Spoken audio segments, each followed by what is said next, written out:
بسم الله الرحمن الرحيم. يا أيها الذين آمنوا لا تتبعوا خطوات الشيطان، ومن يتبع خطوات الشيطان فإنه يأمر بالفحشاء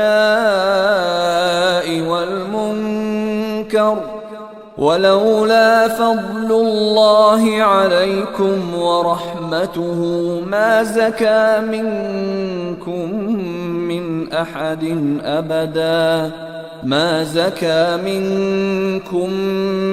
أحد أبدا ولكن الله يزكي من يشاء والله سميع عليم.